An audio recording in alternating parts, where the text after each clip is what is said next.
Well, public affairs analyst Doyin Johnson joins us now in the studio to share his thoughts on the impact of yesterday's incident on Nigeria's democracy. Thank you for joining us on TVC News Hour.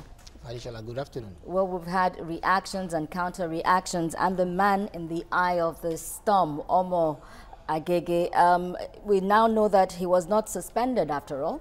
We also know he was not arrested after all the hullabaloo yesterday. The police have come out to say that he wasn't actually arrested. And the bill that actually stirred all this commotion has also been suspended. So it does appear that after the hue and cry, what we now have is an anticlimax. Thank you very much.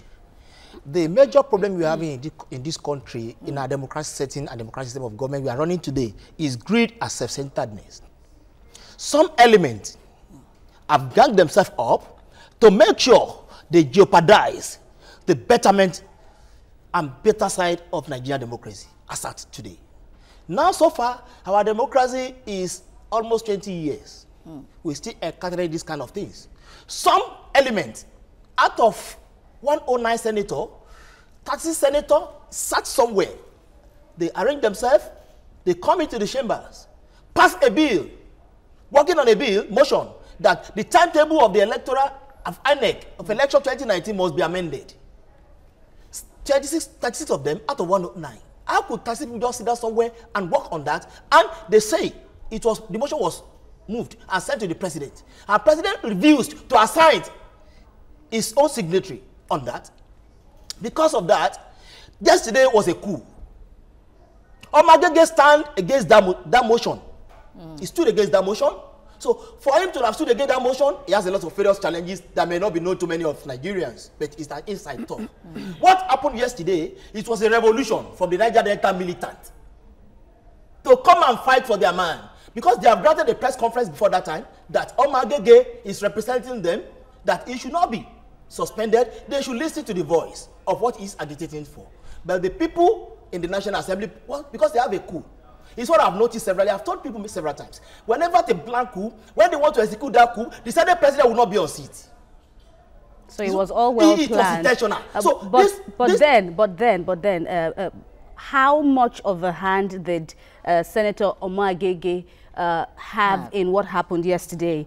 He has already denied outrightly having any hand. He was arrested, quote and unquote, and then released, saying he went to the chamber as a regular senator like the others. But then how much of, a hand do you think he must have had in what happened yesterday? In actual fact, to be sincere to ourselves, as I said earlier in this my presentation, is that issues between Niger Delta militants and the selected National Assembly who are seeing themselves to be an impostor on Nigerians. So you cannot rope Omagege. His people has granted, the people he's representing from the Niger Delta, they have granted press conference that they should not override what the man is saying and they should not maltreat him, in which they are doing. So yesterday he was in the plenary. So automatically the in-law came from the Niger Delta in my own way. Because you hardly see a common Nigerians who can operate in that manner. Those are people who have been operating in the creek. Well, the police have arrested 6 people in connection with what happened yesterday, so we're yet to find out the actual the actual perpetrators. But let me ask you now, people say that there seems to be a high-handedness in the Senate, in the Nigerian Senate. What are your thoughts? I agree to what you have said. It's an insult on Nigerian democracy, as I've said earlier. Also, a big slap on Nigeria Senate and Nigerians at large for such things will have happened. But the major problem we are having is that some of the people at the National Assembly are there on selfish agenda. They want to jeopardize the efforts of this current government on the selfish interest. But at the same time, we should not look at what happened yesterday as only on the matter of the National Assembly or on the matter of Omagege or the matter of Niger Delta militant versus National Assembly selected. But we should look at it beyond that. The problem is the National Assembly, some of them are still standing to be an enemy of the current government in order to make sure they jeopardize the effort. What concerns National Assembly with amendment of the timetable? INEC is a statutory body that has the power to conduct the election as stipulated time. They have given them the election must be conducted 3 months before the swearing of the new government, in which they have done. So what concerns the National Assembly, even amending the timetable, is like rigging the election before the election. But this will not be the first time that the National Assembly would work or act amending the Electoral Act now. So why should this case now be different? Things must be done right. If everybody are doing things wrong, all of us should not continue to be doing things wrong the way others have been doing it.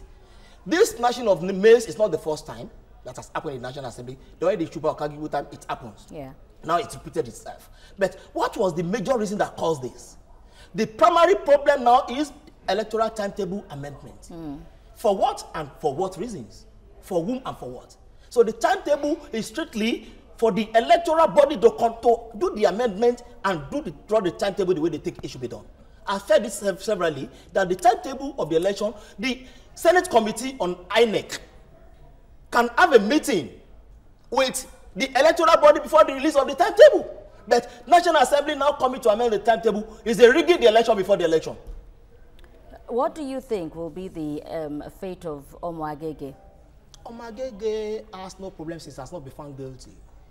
There is no evidence against him that he sponsored the Idlum. He represents thousands of people in his constituency.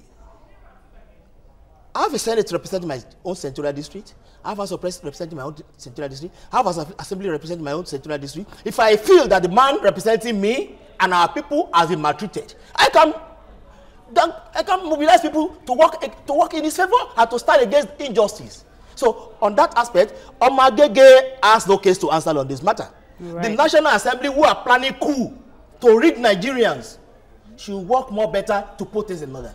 All right, Doyin Johnson, we just want to rest at this point now, thanking you very much indeed for all you've said on the matter. Of course, the matter keeps developing. We understand the mace has now been returned to the Senate, and the Senate is in the closed-door session at the moment. Doyin Johnson, Public Affairs Analyst, many thanks. Thank you for joining us.